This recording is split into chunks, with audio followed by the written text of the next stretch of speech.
Hi everyone, I'm Clara Saldarriaga, the guest editor for this special number about hypertrophic cardiomyopathy. It's my pleasure to be today here with Victoria Delgado.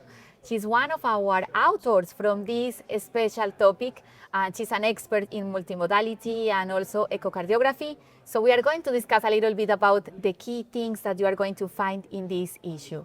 So Victoria, what are the key messages of your paper?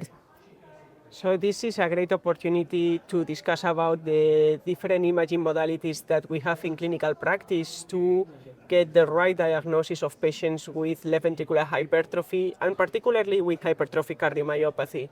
Because as we know, this is one of the etiologies for heart failure, but also we need to get precise on which is the etiology, and the cardiomyopathy guidelines that were published 2 years ago in 2023, if I remember well, outline really well how to make the differential diagnosis, how to define it, and how to get the best of each imaging modality to get diagnosis. In this manuscript, we try to also summarize the use of imaging to identify hypertrophic cardiomyopathy, to make the differential diagnosis with other etiologies that can mimic a hypertrophic cardiomyopathy, and what is useful in order to risk-stratify the patients for the best management.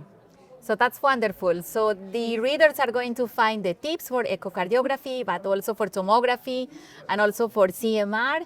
And you mentioned the identification of those patients at risk of sudden death, which is fantastic. So let me know, what do you think about artificial intelligence? This is going to help to improve the diagnosis of the disease?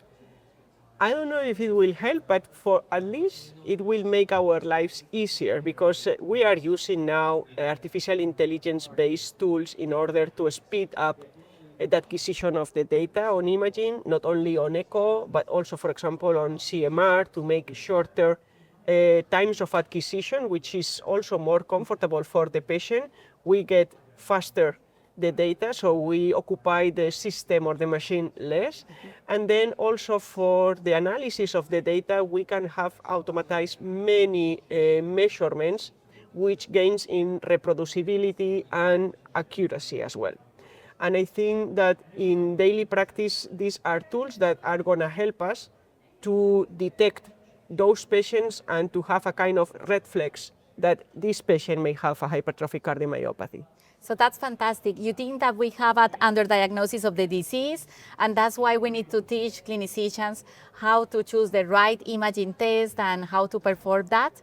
That's important, because also, I think that we are all humans and we have very busy clinics, and sometimes we may overlook things, not because of laziness, not at all, or malpractice, is because we have also a workload.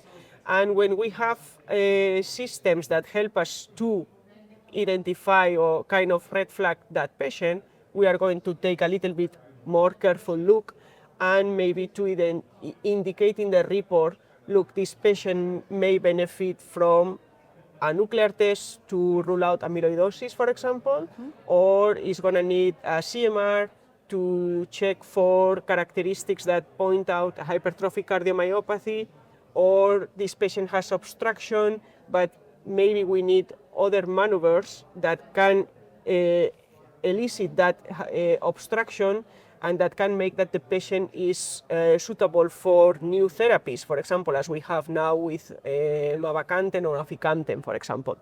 So that's wonderful, Victoria. So you can miss that collection topic and also this special paper. And these are very exciting times about hypertrophic cardiomyopathy, because as you mentioned before, there are more therapies coming, more evidence, and well, in this conference, Heart Failure Association, we are going to see results of medications like aficamten in less sick patients. Exactly. And there are a lot of things coming in non-obstructive disease. So please stay tuned, because this is something that you are not going to miss. Thank you very much, Victoria. Thank you very much for the opportunity.